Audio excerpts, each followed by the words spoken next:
కూటమి ప్రభుత్వం మరొక కీలక నిర్ణయం తీసుకుంది. అమరావతి పరిధిలో రెండో దశ భూసేకరణకు ఏపీ కేబినెట్ ఆమోదం తెలిపింది. 7 గ్రామాల పరిధిలో మరో 16,666.57 ఎకరాల భూసేకరణకు సిఆర్డీఏకు అనుమతి ఇచ్చే ప్రతిపాదనకు రాష్ట్ర మంత్రివర్గ ఆమోదముద్ర వేసింది. త్వరలో ల్యాండ్ పూలింగ్కు సంబంధించిన నోటిఫికేషన్ను సిఆర్డీఏ విడుదల చేయనుంది.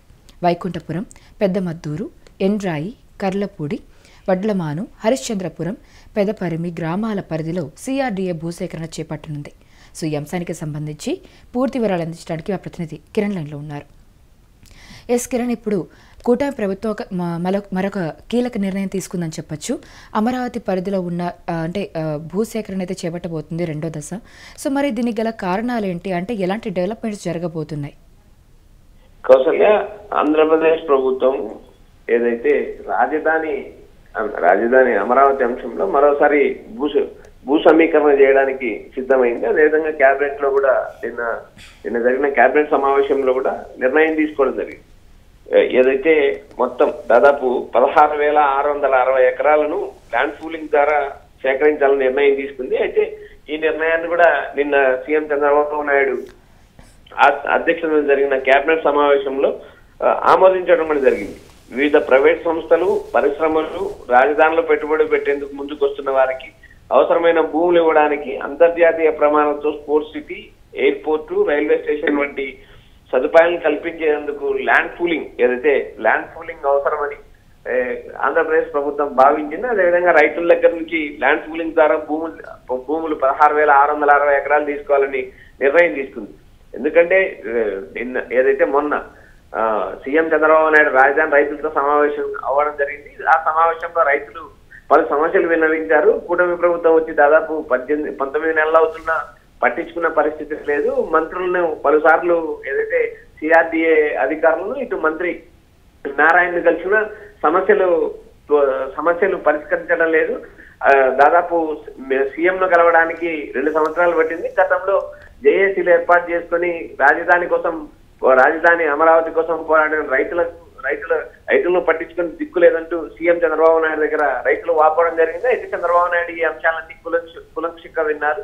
రాజధాని రైతుల సమస్యలు పరిష్కరిస్తాను, అదేవిధంగా రాజధానిలో మొదట ప్రాధాన్యత ఇవ్వాల్సిన రైతులకే, రైతులు భూములు ఇవ్వడం వల్లే రాజధాని కట్టడానికి సాధ్యమవుతుంది. నేను సీఎం గా మీ దగ్గర అన్ని ఓపెన్ గా మాట్లాడతాను, మీరు చెప్పాల్సిన సమస్యలు చెప్పండి అంటూ ఆయన సావధానంగా వినడం జరిగింది.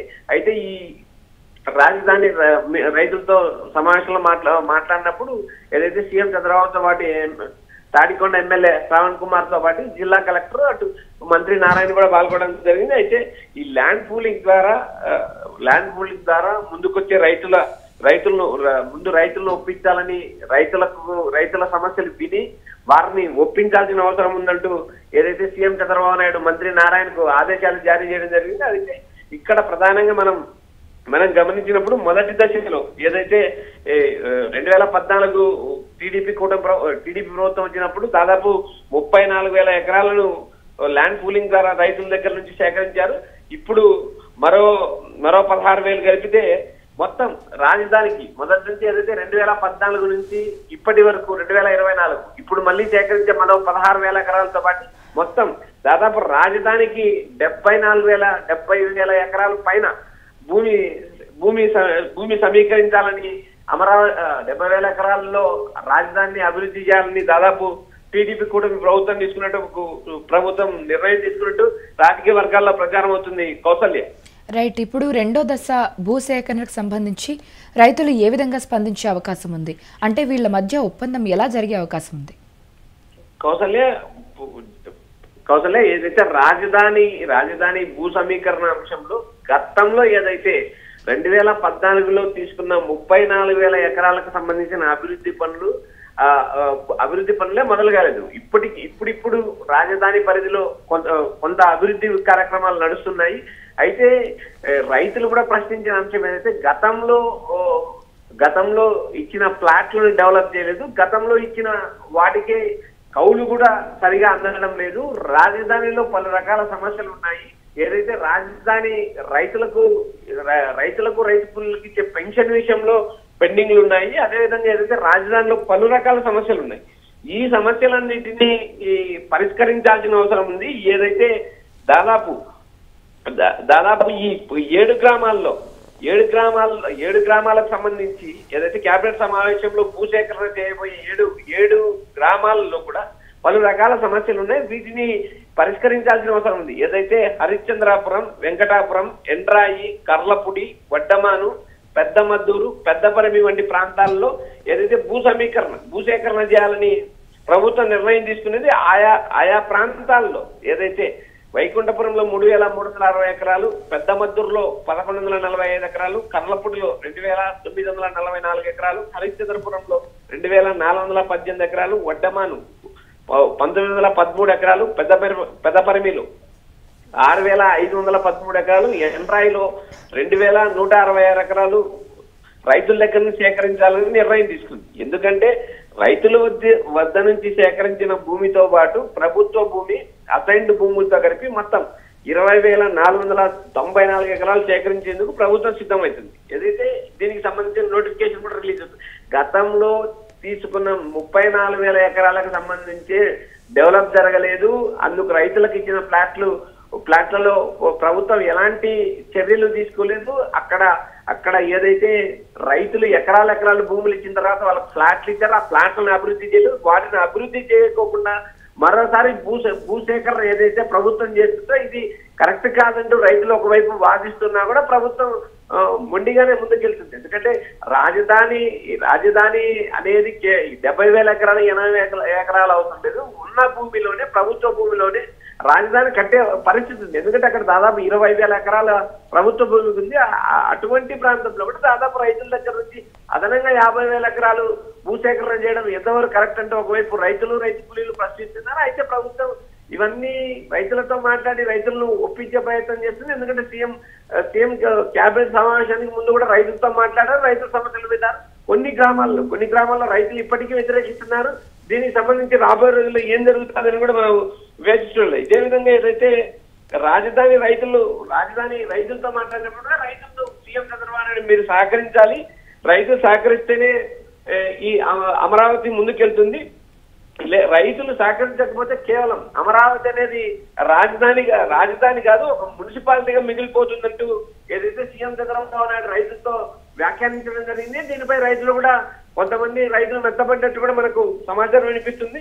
ఏదైతే ఇక్కడ సంబంధించిన ఈ భూమి, రాజధానికి సంబంధించిన భూమి విషయంలో మీడియాకి ఎక్కద్దని, రద్దు చేయొద్దని, ఎందుకంటే కొంతమంది రైతు నేతలు పలు మీడియా సంస్థలతో మాట్లాడుతున్నప్పుడు సీఎం చంద్రబాబు నాయుడు మాకు అపాయింట్మెంట్ ఇవ్వడం లేదు. అయితే గతంలో ఏదైతే నారాయణకు బాధ్యతలు అప్పచెప్పినా నారాయణ మమ్మల్ని పట్టించుకోలేదు. మంత్రిని కలవడానికి దాదాపు 1 సంవత్సరం 2 నెలలు పట్టింది. సీఎం గెలవడానికి దాదాపు 2 సంవత్సరాలు పట్టిందంటూ రైతులు చేసిన అంశం కూడా మీడియాలో రచ్చరచ్చ జరుగుతుంది. అందులో టీడీపీకి అనుకూలమైన ఏదైతే టీడీపీకి అనుకూలంగా ఉన్న పత్రికల్లోనూ అనుకూలంగా ఉన్న మీడియాలోని ఈ విషయం ఏదైతే చంద్రబాబు నాయుడు రైతులను పట్టించుకోలేదనే అంశం ప్రచారం కావడంతో ఇది తీవ్రంగా సమస్యగా తయారైంది. అయితే రాజధాని రైతుల్లో జేఏసీలు ఎక్కువ ఉన్నాయని, జేఏసీల్లో కూడా ఐకమత్యం లేదని చంద్రబాబు నాయుడు ఒకంత అసహనం వ్యక్తం చేయడం జరిగింది. ఏదైతే రాజధానిలో మొత్తం రైతులందరూ ఏకతాటిపై ఉండాలని, భూసేకరణ చేసిన రాజధాని కోసమే చేస్తున్నాను, నా వ్యక్తిగత ప్రయోజనం ఏమీ లేదంటూ రైతులను ఒప్పించే ప్రయత్నం చేశాడు. అదేవిధంగా సీఎం చంద్రబాబు నాయుడు రైతులతో మాట్లాడినప్పుడు మీడియాకి ఎక్కడని ఆయన సున్నితంగా సూచించినట్టు కూడా మనకు సమాచారం వినిపిస్తుంది. కౌతల్య. Right Kiran, thank you so much for the information. Yes, కూటమి ప్రభుత్వం మరొక కీలక నిర్ణయం తీసుకుంది. అమరావతి పరిధిలో 2వ దశ భూసేకరణకు ఏపీ కేబినెట్ ఆమోదమైతే తెలిపింది. 7 గ్రామాల పరిధిలో మరొక 16,666.57 ఎకరాల భూసేకరణకు సిఆర్డీఏకు అనుమతి ఇచ్చే ప్రతిపాదనకు రాష్ట్ర మంత్రివర్గం ఆమోదముద్ర వేసింది. త్వరలో ల్యాండ్ పూలింగ్కు సంబంధించిన నోటిఫికేషన్ను సిఆర్డీఏ విడుదల చేయనుంది. వైకుంఠపురం, పెద్దమద్దూరు, అలాగే ఎండ్రాయి, కర్లపూడి, వడ్లమాను, హరిశ్చంద్రపురం, పెదపరిమి గ్రామాల పరిధిలో సిఆర్డీఏ భూసేకరణ చేపట్టనుంది. మొత్తం ప్రభుత్వ భూమి, రైతుల వద్ద నుంచి తీసుకున్న భూమితో కలిపి 74,000 ఎకరాలలో రాజధాని నిర్మాణాన్ని ప్రభుత్వం చేపట్టనుంది. ఇక ఈ 2వ విడత భూసేకరణకు సంబంధించి 7 గ్రామాల్లో భూసేకరణ చేయనుంది. వైకుంఠపురంలో 3,361 ఎకరాలు, అలాగే పెదమద్దూరులో 1,145 ఎకరాలు, ఎండ్రాయిలో 2,166 ఎకరాలు, కర్లపూడిలో 2,944 ఎకరాలు, వడ్డమానులో 1,913 ఎకరాలు, అలాగే హరిశ్చంద్రపురంలో 2,418 ఎకరాలు, పెదపరిమిలో 6,513 ఎకరాల భూసేకరణకు ప్రభుత్వం రంగమైతే సిద్ధం చేసింది. ప్రభుత్వ అసైన్డ్ భూములతో కలిపి మొత్తం 20,494 ఎకరాల భూసేకరణ ద్వారా సిఆర్డీఏ తీసుకోనుంది.